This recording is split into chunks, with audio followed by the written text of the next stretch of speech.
ഇത് 2-3 ദിവസമായിട്ട് നല്ല തിരക്കാണ്. പ്രത്യേകിച്ച് ശനി ഞായറും വന്നപ്പോഴേക്കും തിരക്ക് ഇങ്ങനെ കൂടുകയാണ്. പക്ഷെ തിരക്കൊക്കെ അങ്ങനെ ഉണ്ടെങ്കിലും പല കാര്യങ്ങളും അവിടെ നിന്നുള്ള വിശേഷങ്ങൾ വരുന്നുണ്ട്. അരവണയ്ക്കും അപ്പത്തിനും ക്ഷാമമില്ല എന്നതൊരു ആശ്വാസ വാർത്തയിൽ എത്ര തിരക്കുണ്ടെങ്കിലും അത് മുടങ്ങുന്നില്ല. അത് കൃത്യമായി നമ്മുടെ തീർത്ഥാടകർക്ക് ലഭിക്കുന്നുണ്ട് എന്നാണ് റിപ്പോർട്ട് സൂചിപ്പിക്കുന്നത് അല്ലേ?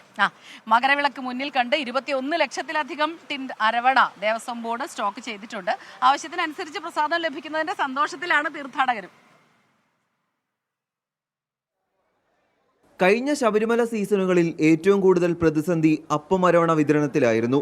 ആവശ്യത്തിന് പ്രസാദം ലഭ്യമാകാതെ വന്നതോടെ വിതരണത്തിൽ നിയന്ത്രണം ഏർപ്പെടുത്തി. എന്നാൽ ഇത്തവണ അതല്ല സാഹചര്യം. ഓരോ തീർത്ഥാടകനും ആവശ്യപ്പെടുന്നതനുസരിച്ച് അപ്പവും അരവണയും നൽകും. ഇതിന് വിപുലമായ സൗകര്യമാണ് ദേവസ്വം ബോർഡ് ഒരുക്കിയിരിക്കുന്നത്.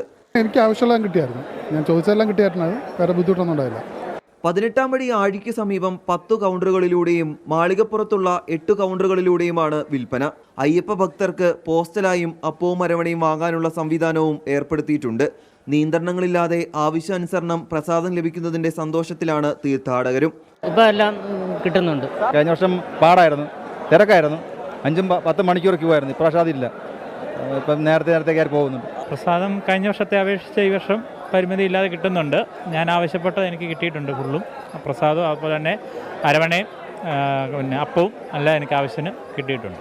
പ്രതിദിനം 2.8 ലക്ഷം ടിൻ അരവണയാണ് നിർമ്മിക്കുന്നത്. 3 മുതൽ 3.5 ലക്ഷം ടിൻ അരവണ വരെ വിൽപ്പനയും നടക്കുന്നു. മുൻകാലങ്ങളിലുണ്ടായ അരവണ പ്രതിസന്ധിയിൽ നിന്നും ദേവസ്വം ബോർഡ് കുറേയധികം പഠിച്ചു. മാത്രമല്ല, ദേവസ്വം ബോർഡിന്റെ സംഘാടക മികവും അപ്പം അരവണ കൗണ്ടറുകളിലും വ്യക്തമാണ്. ഷിജു ചവറയ്ക്കൊപ്പം രാഹുൽ സുരേഷ്, 24 സന്നിധാനം.